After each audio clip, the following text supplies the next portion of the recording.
Just a second, guys. Waiting for the second stream to go live. No idea why it takes so long. There we go.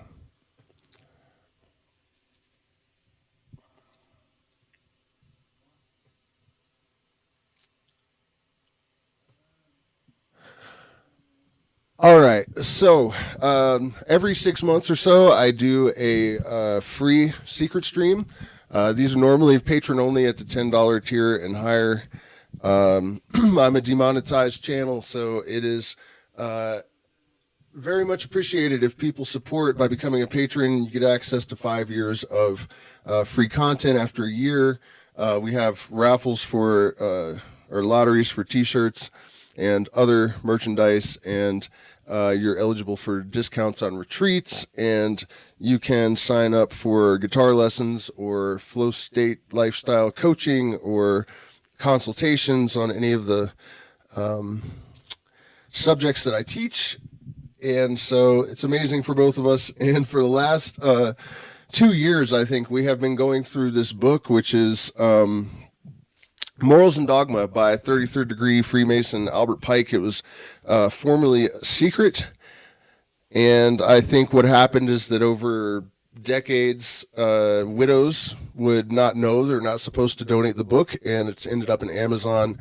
And now when I got this copy of it, it was not readily available, and I actually dreamed that it was at this bookstore, and I went down there and it was. So it is a tremendous work, and one of the focal points of it is to sort of elucidate and illuminate all of the ancient knowledge from all over the planet, and to show how ubiquitous this knowledge was before it was deliberately sort of kidnapped and perverted and distorted and corrupted and turned into religions like Christianity and Islam, with the deliberate intent of sort of disempowering the people and cutting them off from real spiritual power. And speaking of the book, I think it was just a couple weeks ago, I discovered in the Degree 24, the Prince of the Tabernacle, that all the way back in Egypt, the pharaohs had realized that the mysteries were a threat to their rule, because people that are illuminated with this knowledge are not able to be governed because they know their sovereignty, and also they know they don't need to, because it makes you I don't want to say a better person, although that's true, but it might be more accurate to say that it brings you into homeostasis with the universe, into alignment with natural processes in such a way that you sort of become a conduit for life. And that's not good for Pharaoh, and that's not good for BlackRock, who is basically Pharaoh now, it seems. And so the pharaohs sent the magistrates into the mysteries to kidnap them and to circumvent the dissemination of this knowledge to the people. And luckily, Pythagoras had traveled from Greece to take initiation in the mysteries of Isis, and he brought that knowledge back to Greece. From there, the Eleusinian mysteries formed, and they grew out of the Pythagorean schools. And the Roman consulate also knew that this was not good for them. So they sent magistrates called archons. This is where the Gnostics got this idea of this entity that interferes when people are getting too close to powerful divine knowledge, and they scare them away. They are spiritual boogeymen. And so it turns out that the archons were actually real people that the Roman consulate sent into the Eleusinian mysteries in order to steal this knowledge and use it to create the Bible and to enslave the minds of people rather than to liberate them. That's where Christianity came from. That's how it's used. And that was really a revelation for me, because I have known a lot of the knowledge that's taught in the mysteries. I've taken initiation in several lineages even. And if you do that, if you study these things and then you read the New Testament, you realize that this is written by initiates. And I always wondered, how did they break their oath to not only the society and not get their tongues cut out, or, how did they, how dare they, betray humanity in this way? And turns out they were spies, and that's what happened. So it was kind of a relief to find out that these people were kind of put up to it, and that it wasn't just betrayers of the sacred mysteries that had divulged this stuff. And so for a couple of years now, we've been going through the different degrees, and we're actually on degree 24. But today, not only do I not have a lot of time because I have an appointment with the bufo toad, and I have to go and take care of something in order to prepare for that. But I opened up the book at random, and there was a folded page, so I guess it wasn't that random, and I decided to just read this part and talk about it a little bit because it's kind of amazing. It is from, what degree is it? Degree 28, Knight of the Sun or Prince Adept. So we're talking about the nature of God according to different religions and groups. So the Jainists, I don't know if I'm saying that right, I've never heard of it, a sect of Mysore and elsewhere, say that the ancient religion of India and of the whole world consisted in the belief in one God, a pure spirit, indivisible, omniscient, and all-powerful. That God, having given to all things their appointed order and course of action, and to man a sufficient portion of reason or understanding to guide him in his conduct, leaves him to the operation of free will, without the entire exercise of which he could not be held answerable for his conduct.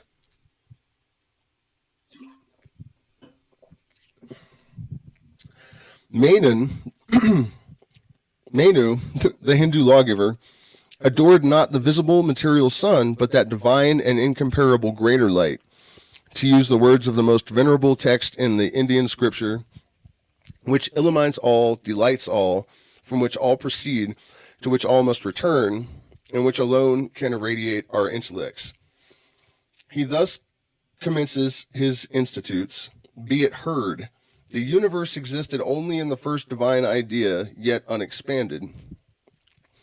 As if involved in darkness, imperceptible, undefinable, undiscoverable by reason, and undiscovered by revelation, as if it were wholly immersed in sleep.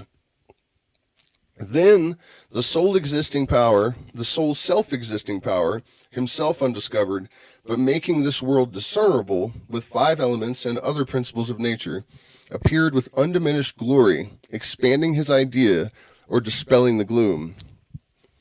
He whom the mind alone can perceive, whose essence eludes the eternal organs, who has no visible parts, who exists from eternity, even he, the soul of all beings, whom no one being can comprehend, shone forth. He, having willed to produce various beings from his own divine substance, first with a thought created the waters.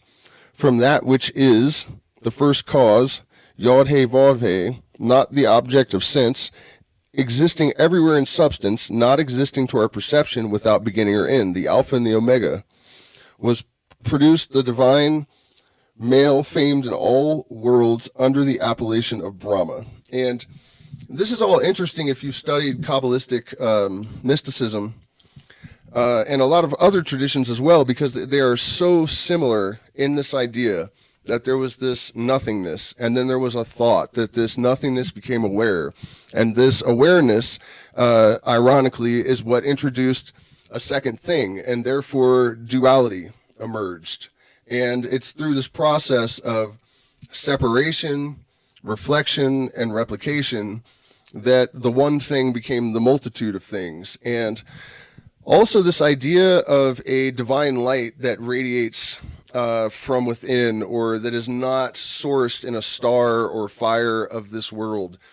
If you have ever taken psychedelics, it's very likely that you've encountered this light in some form. Speaking of the bufo toad, that's a very common experience, to see this radiating white light. And there are other circumstances where it is generated for sure.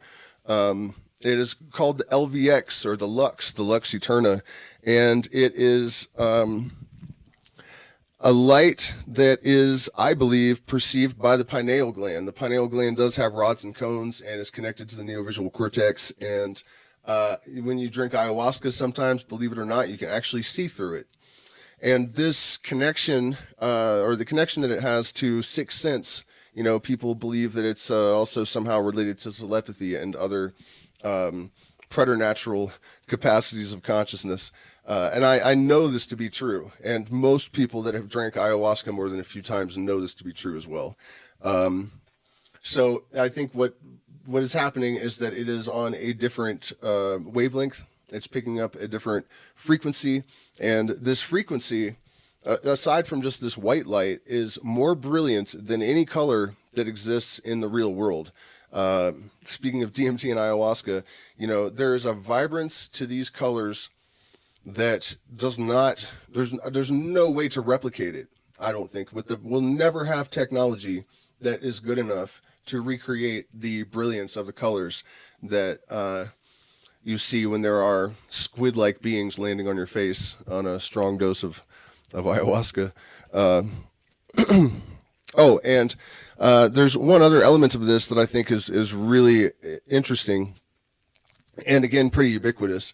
This idea that this consciousness shattered into, you know, a gazillion pieces, and everything is a fragment of this original vibratory signature that is the creator.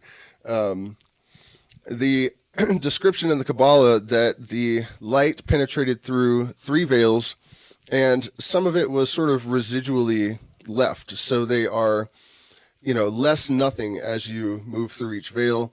And then this white light formulates above the head of the Adam Kadmon, or the macroprosopis, and it descends through these spheres until it crystallizes in the bottom in Malkut, or the kingdom, or matter, right? So the light descends through this process and becomes matter, and then at the end of this process, whether you're symbolizing a human's life or the life of the universe, because there's really ultimately no difference, this light redintegrates and is restored to the light. And physics tells us now that light is all matter matter is all light in a standing wave. And there is actually a theory called quantum loop theory that is consistent with the Kabbalah in physics. So this kind of thing gives us a little bit more certainty that this could be the correct, you know, creation. I don't want to say myth, but story. And that's the idea of the mysteries, that you are not getting your beliefs from a book. You are not getting them from a preacher. You are not getting them from a shaman. You are perhaps learning from someone, but you are learning to create a dialogue with the universe for yourself, to observe the allegories of nature, to learn how that language has the capacity to, as Albert Pike said, the true scripture is writ large upon the land for those who have eyes to see it. And that's this book of allegories that is nature and synchronicities and the sort of thing that can inform you of the actual truth about yourself and the universe in quite marvelous fashion, I would have to say. So where were we? Where were we? Recapitulating the different things created by Brahma, he adds he, meaning Brahma, the word, whose powers are incomprehensible, having thus created this universe, was again absorbed in the Supreme Spirit, changing the time of energy for the time of repose. And so these phases of the universe, the quantum loop, from systole to diastole, expansion and contraction. One of the really mind-blowing aspects of the quantum loop theory is that once the universe, the light has dissolved itself again, the matter has all, you know, decayed into nothingness, and the universe collapses back into the singularity, all of the particles that exists now will remain the same size, which is, it's really hard to imagine, except if you consider that they're very, very tiny and there's mostly empty space between them, but they remain the same size. And that is part of the reason that as the universe collapses back into this incredibly minuscule point, there is enough energy there because these particles can't be destroyed. They don't change size. That eventually they explode out, and the universe is recycled. So, kind of wild to try to visualize this process. In the beginning, the universe was but a soul, nothing else, active or inactive, existed. Then he had this thought: I create worlds. And thus he created these different worlds: air, the light, mortal beings, and the waters. It's also interesting to note that in a lot of the indigenous cultures here in South America and other places around the world, there were three elements: air, fire, and water. And earth was not a true element because it is a composite of the others. So there were three elements, and then earth is sort of like a quasi-element or a pseudo-element or something. And recently, gravity has sort of been demoted as one of the four fundamental forces because it is the result of the other three, in a sense. So we had these four fundamental forces of physics, and now there are three, with one that is sort of a pseudo force, and that harkens back to this Hermetic idea of as above, so below, that everything is based on one form that is reflected in these sort of allegories of, or metaphors for the other thing. In fact, this is almost unrelated, but yesterday I was talking to one of longtime patrons, and we were talking about her job as a, I can't remember exactly the title, but it's something horrifically, brainy. She has a PhD in chemical engineering of some kind, and she was talking about how there's, spectrums of chemicals, and you use the same terminology as light, and so that's another example of this, that we have the light spectrum, and then we have, whether you like it or not, a gender spectrum, which is different than sex, by the way, but it is true that there are women and men that are, men that are almost completely feminine or not feminine at all, and men, everything exists on the spectrum, anything you can think of. And that's just another way of illustrating this fact that everything is as above, so below, reflections, and all expressing the same basic fundamental form. She also said that she feels that she's seen evidence that people's expectations influence outcomes of chemical experiments. And I thought that was interesting because, that's still a subject that is pretty, it's, there's not a consensus about this. A lot of people say that the slit experiment shows that the observer's consciousness has some influence, and that's not, I've never heard a physicist ever say that they think that. It's about the instrument interfering. It's not, so anyways, but I don't doubt it, that on some subtle level, in fact, I know that our consciousness does have the ability to interact with the physical world to some extent. But to do it on a chemical level is less subtle than the level of a particle. So I'll have to ask her about that again and see if I can get more information in regards to why she has this opinion.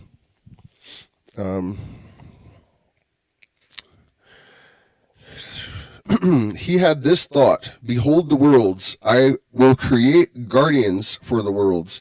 So he took the water and fashioned a being clothed with the human form. He looked upon him, and of that being so contemplated, the mouth opened like an egg, and speech came forth, and from the speech fire.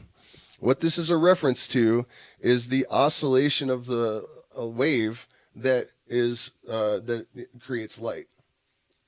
This is also found in the Old Testament. This idea.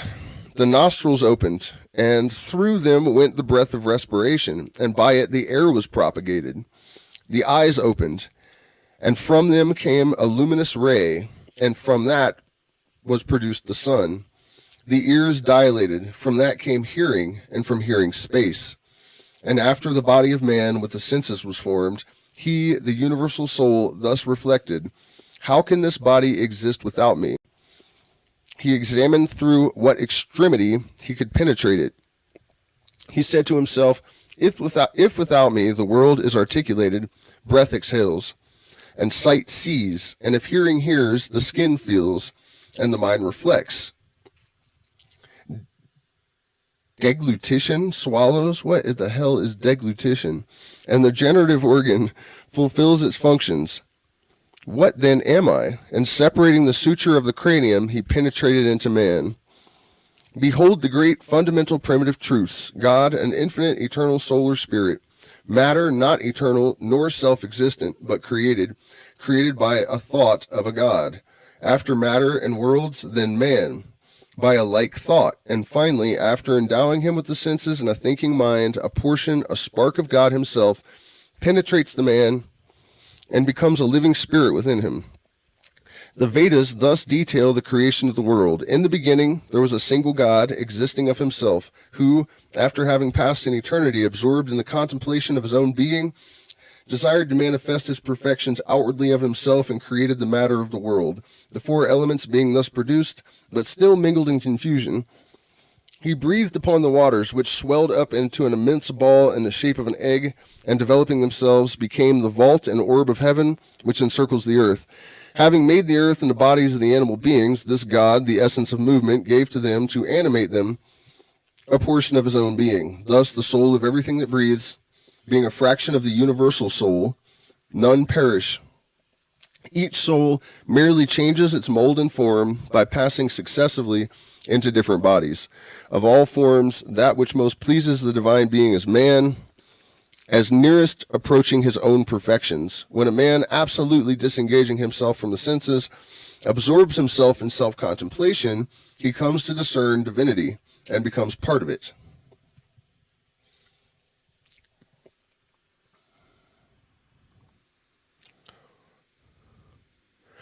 Let's have a bit more of this.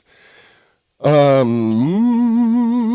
the King of Heaven and Father of eternal light, of the pure world of light, of the eternal Word by which all things were created, of the seven mighty spirits that stand next to the throne of light and omnipotence, and of the glory of those heavenly hosts that encompass the throne and the origin of evil and the prince of darkness, monarch of the rebellious spirits, enemies of all good. They entertained tenets very similar to those of the Hebrews, and we're talking about the ancient Persians now. Toward Egyptian idolatry, they felt the strongest abhorrence, and under Cambyses pursued a regular plan for its utter extirpation. Xerxes, when he invaded Greece, destroyed the temples of the mysteries and erected fire chapels along the whole course of his march. Their religion was eminently spiritual, and the earthly fire and earthly sacrifice were but the signs and emblems of another devotion and a higher power.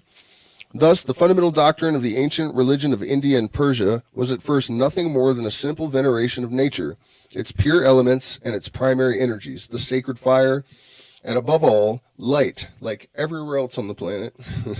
The air, not the lowest atmospheric air, but the pure and brighter air of heaven, the breath that animates and pervades the breath of mortal life. And this is an interesting thing about the elements, and something that I think people have a difficult time wrapping their heads around, that, you know, when we talk about these elements,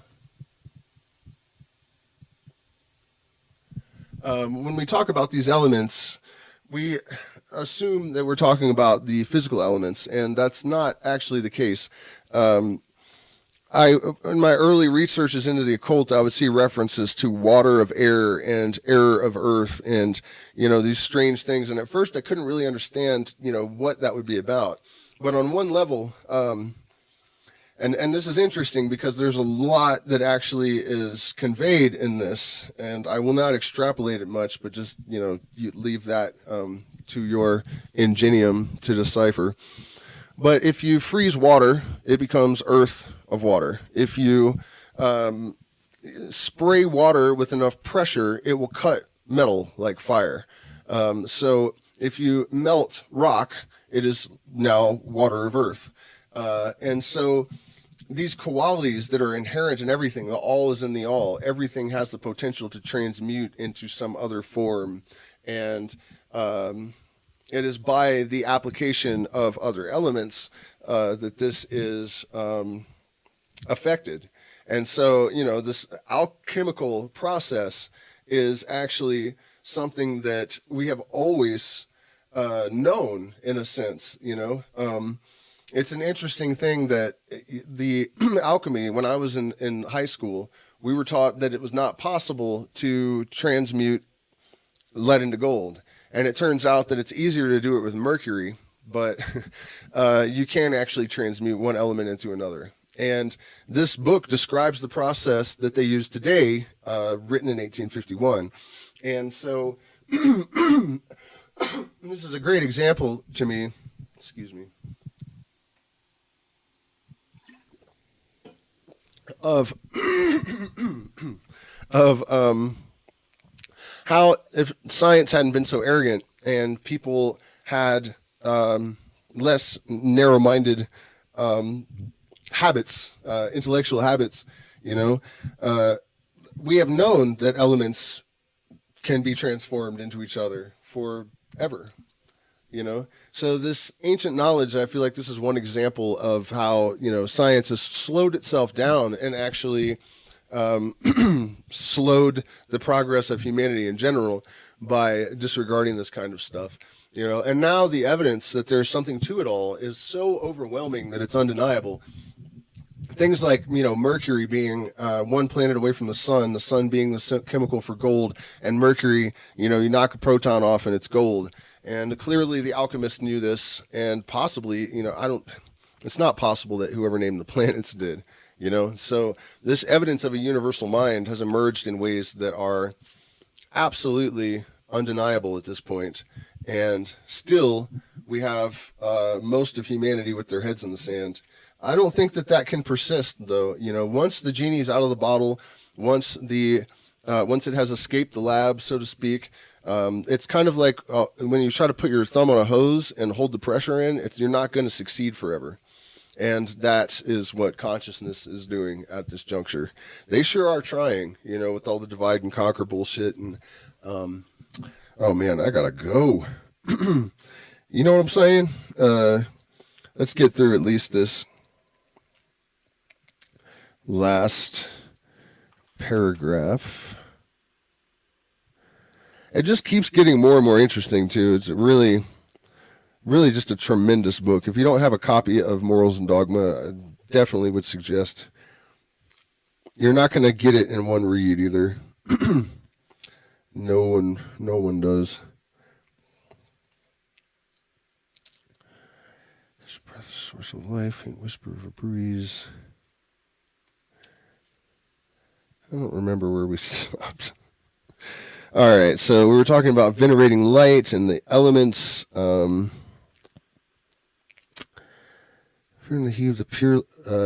in the Hebrew writings, the pure light or sacred fire is employed as an image of the all-pervading and all-consuming power and omnipresence of the divinity. His breath was the first source of life. The faint whisper of the breeze announced to the prophet his immediate presence. All things are the progeny of one fire. The Father perfected all things and delivered them over to the second mind, whom all nations of men call the first. That sounds like a reference to the demiurgos, the demiurge. Natural works coexist with the intellectual light of the Father, for it is the soul which adorns the great heaven and which adorns it after the Father. The soul, being a bright fire, by the power of the Father, remains immortal and is mistress of life and fills up the recesses of the world. For the fire which is first beyond did not shut up his power in matter by works, but for mind, For the framer of the fiery world is the mind of mind, who first sprang from mind, clothing fire with fire. Father begotten light, for he alone, having from the Father's power received the essence of intellect, is enabled to understand the mind of the Father, and to instill into all source and principles the capacity of understanding, and of ever continuing in ceaseless revolving motion. Such was the language of Zoroaster, embodying the old Persian ideas. And the same ancient sage thus spoke of the sun and stars. The Father made the whole universe of fire and water and earth, and all nourishing ether. He mixed a great multitude of moveless stars that stand still forever, not by compulsion and unwillingly, but without desire to wander, fire acting upon fire. He congregated the seven firmaments of the world, and so surrounded the earth with the convexity of the heavens, and therein set seven living existences, arranging their apparent disorder in regular orbits, 6 of them planets, and the sun placed in the center, the 7th. In that center, from all lines diverging which way soever are equal, and the swift sun himself revolving around a principal center, and ever striving to reach the central and all-pervading light, bearing with him the moon. And so, next week, this will be, once again, patron-only content when we continue on with the Prince of the Tabernacle. I'll give you guys a little bit of sample of, this is mostly about the Eleusinian mysteries, and this is, earlier I was talking about how the archons, the magistrates, had infiltrated the mysteries, and along those lines, shades of the sanctuaries, curiosity was excited by secrecy, by the difficulty experienced in obtaining admission, and by the test to be undergone. The candidate was amused by the variety of the scenery, the pomp of the decorations, the appliances of machinery. Respect was inspired by gravity and dignity of the actors, and the majesty of the ceremony, and fear, hope, and sadness and delight were in turns excited and inspired. The hierophants, men of intellect and well understanding the disposition of the people and the art of controlling them, used every appliance to attain that object and give importance and impressiveness to their ceremonies. As they covered those ceremonies with the veil of secrecy, so they preferred that night should cover them with its wings. Obscurity adds to impressiveness and assists illusion, and they used it to produce an effect upon the astonished initiate. The ceremonies were conducted in caverns dimly lighted. Thick groves were planted around the temples to produce that gloom that impresses the mind with a religious awe. The very word mystery, according to Demetrius Phalereus, was a metaphorical expression that denoted the secret awe which darkness and gloom inspire. The night was always the time fixed for their celebration, and they were ordinarily termed nocturnal ceremonies. Initiations into the mysteries of Samothrace took place at night, as did those of Isis, of which Apuleius speaks. Euripides makes Bacchus say that his mysteries were celebrated at night, because there is in night something august and imposing. Nothing excites men's curiosity so much as mystery, concealing things which they desire to know, and nothing so much increases curiosity as obstacles that interpose to prevent them from indulging in the gratification of their desires. Of this, the legislators and hierophants in Egypt and Rome took advantage, to attract the people to their sanctuaries and to induce them to seek to obtain lessons from which they would perhaps have turned away with indifference if they had been pressed upon them. In the spirit of mystery, they profess to imitate the deity, who hides himself from our senses and conceals from us the springs by which he moves the universe. They admitted that they concealed the highest truths under the veil of allegory, the more to excite the curiosity of men and to urge them to investigation. The secrecy in which they buried their mysteries had that end. Those to whom they were confided bound themselves by the most fearful oaths never to reveal them. They were not allowed to speak of these important secrets with any others than the initiated, and the penalty of death was pronounced against anyone indiscreet enough to reveal them. or found in the temple without being an initiate. And anyone who had betrayed these secrets was avoided by all and excommunicated. Aristotle was accused of impiety by the Hierophant Eurymedon for having sacrificed to the manes of his wife, according to the rite used in the worship of Ceres.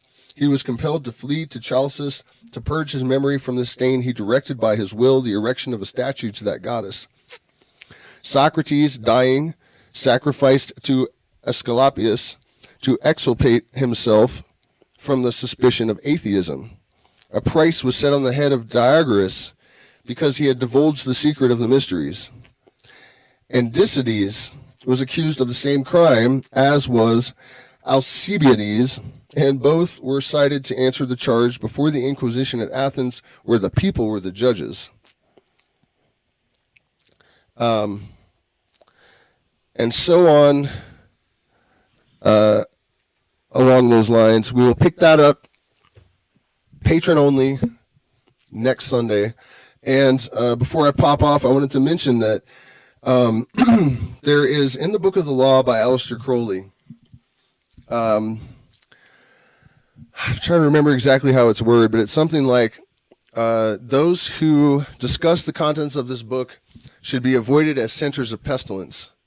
That was a clue and a hint that the book contains these secrets of these old mysteries, and people that were discussing them out of the context of the or the confines, really, of the sanctuary were to be shunned as centers of pestilence. And so the suggestion, imperative really, is that we should be discussing these things now, that the time for secrecy is over. Many of the adepts of the last 100 years or so have, proclaimed that at this point in human history, it is too dire of a moment to keep these teachings, this way of reading the book of allegory of nature secret, and that it is time to disseminate this knowledge to anyone who has ears to hear. And for two reasons. One is that back in the day, you had to prospect, like you do for the Hells Angels or something, for 3 or 4 years before you were even considered for admission into the Eleusinian Mysteries. Now you just go and sign up pretty much, and there's almost no standards. You can, the 32nd degree Mason that signed off on my papers was a retired cop with felony criminal record. You know what I mean? And I thought for sure, because I'm a felon, that there's no way in hell that I'm going to be admitted. And that he asked me, do you have a criminal record? And I said, yeah. And he's like, well, that won't be a problem. I have one too, multiple felonies. And my mind was blown, but that's the facts. And so the standards of admission have been lowered to the point where, several people have just declared their oaths invalid and proceeded to publish books like Israel Regardie and Aleister Crowley. And one of the things that I noticed with Crowley is that they didn't come after him. When he published the Book of Lies, chapter 69 contains the key to unlocking all the secret symbolism of the entire Masonic tradition and the Western mysteries in general. And the story goes that these two 33rd degree Freemasons from the OTO came and knocked on his door, and they said, why have you printed our secrets? And he said, I have not taken your oath. And so they made him head of the outer order on the spot, I think, to try to seal his lips, which of course didn't happen.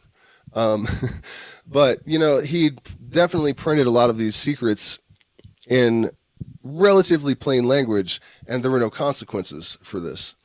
So that was also kind of taken as a sign that we might as well start talking.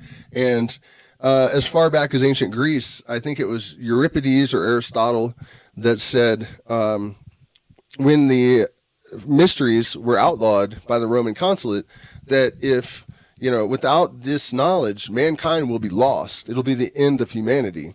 And that's what's happening, in my opinion. We are going off the rails on a woo-choo train, on a crazy train, all sorts of different, methods of losing our minds. But insanity is becoming all pervasive. And it really is a knowledge of self and knowledge of the universe and what underlies the universe that is actually available to each and every person that has the intellect to comprehend and the desire and the will to pursue knowledge. And the end result, the net result of acquiring enough of this knowledge is that you cannot be ruled over, because you know that you're sovereign, and you know that you will not harm other people unless you're forced to, in any way, shape, or form. And so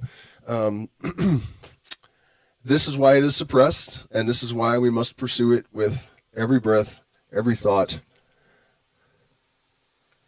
How much information can you bring back from an ayahuasca trip that you'd consider truth applicable to your current life experience?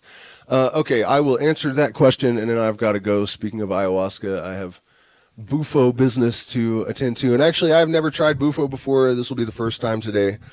People are always surprised when I say that, but I've not really been compelled to. If it landed in my lap, I always said I'll try it, but it never did, so I didn't care very much, I guess. I mean, I've seen the white light, I've been in Nirvana. I feel like it's just not much more than satisfying curiosity for me at this point. Maybe I will find out that I'm profoundly wrong about that, but that's the reason. But it did fall in my lap. So, hopefully, Wayne, Yahe, whatnot. So he was asking,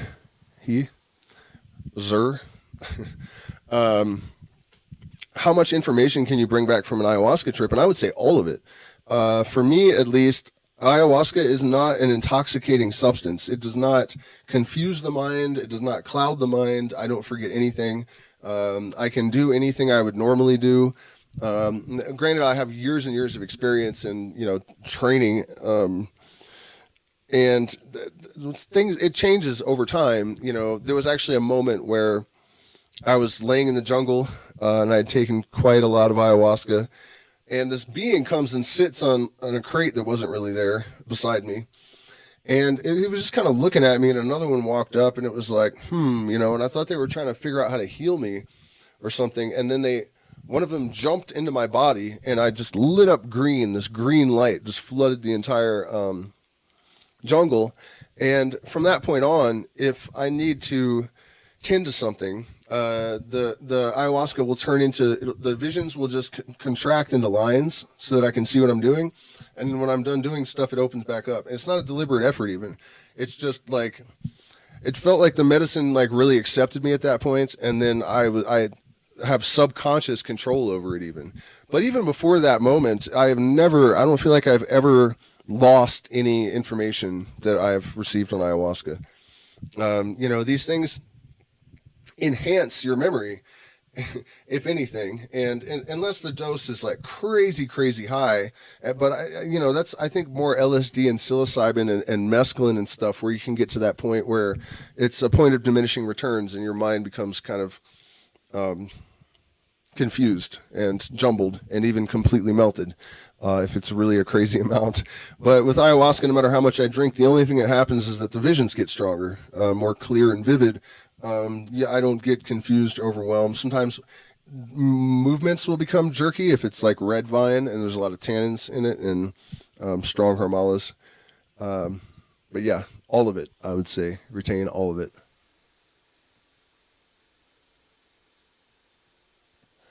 Okay, guys, so that was a patron-only secret stream promotion, so please consider joining my Patreon. Hit the like button at least, share, subscribe. We still are booking for November, and a couple of slots still open for May.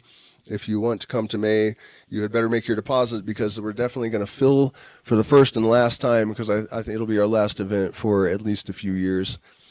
So, have a great Sunday. I'm off to Never Never Land.